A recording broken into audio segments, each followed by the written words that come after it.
Often when we think of the followers of Jesus, I think we elevate them right up here and we make them into these superhuman, perfect followers. People that had no doubts, people that had no fears, people that did the miraculous and were absolutely incredible. And we compare ourselves to them and think, I'm nothing like those disciples. How is Jesus ever going to be able to use me? Now, we've just come through Easter. And it's interesting as we re-examine the Easter story that we begin to get a different picture of some of these followers of Jesus. After the Last Supper, Jesus gathered some of the followers with him and he went out to pray. And he asked them just to keep watch and to stay awake. What did they do? They fell asleep. We then have Peter. Peter, who is full of bravado. Peter, who is always saying, Jesus, I'm never going to let you down. He's got this great faith. And yet what do we see as Jesus is arrested? 3 times Peter denies having ever known Jesus. He's full of fear. He doesn't want to be associated with him. On Easter Day, as we know it, when the women went to the tomb to prepare Jesus' body for burial, they encountered the angels. They said, he's not here, he has risen.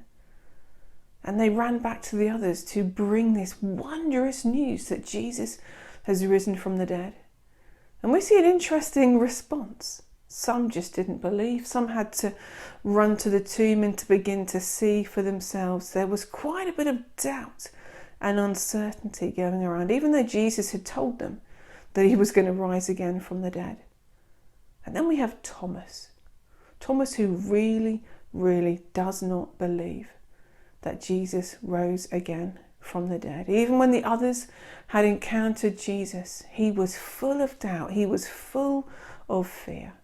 And we pick this up in John's Gospel, John chapter 20, starting at verse 24. It tells us this. Now Thomas, also known as Didymus, one of the 12, was not with the disciples when Jesus came. So the other disciples told him, we have seen the Lord.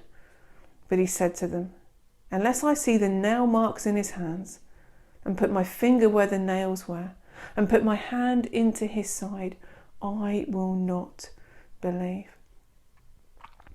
Sometimes I think we have these really high expectations of ourselves. We want to be the best version of ourselves. We want to live a life as much as possible without sin.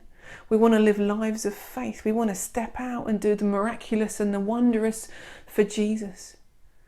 And yet at times we struggle. We struggle because of the things that we do wrong. We struggle because of doubts.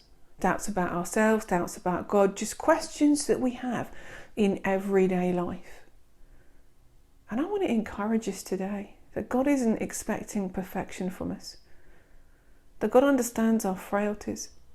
God understands that we are not perfect. Perfect people do not exist. The only perfect person was Jesus.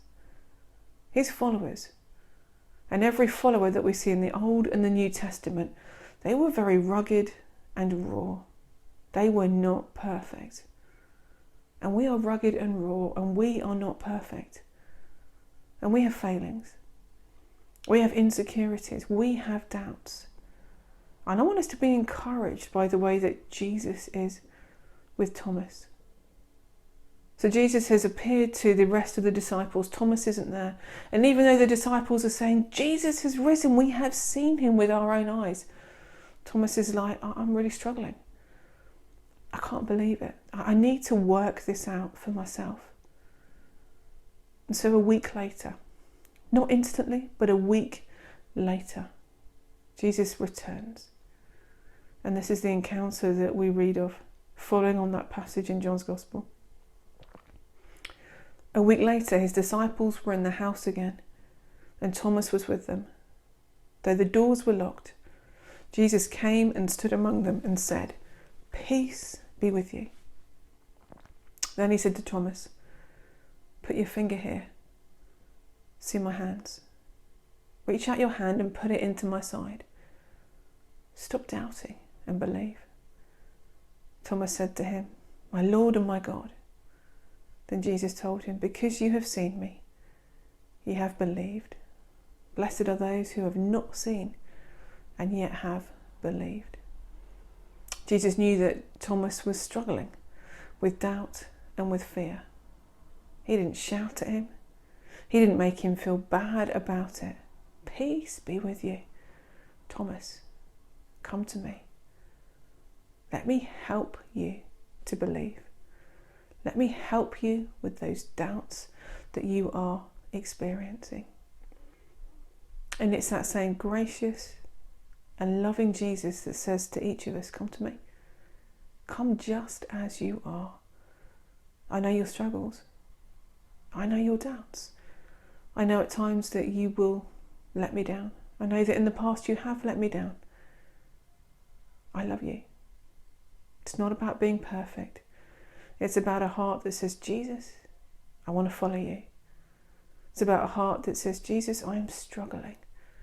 Help me to make sense of this. I am doubting. Meet me in those doubts. I want to encourage you today. Be kind to yourself.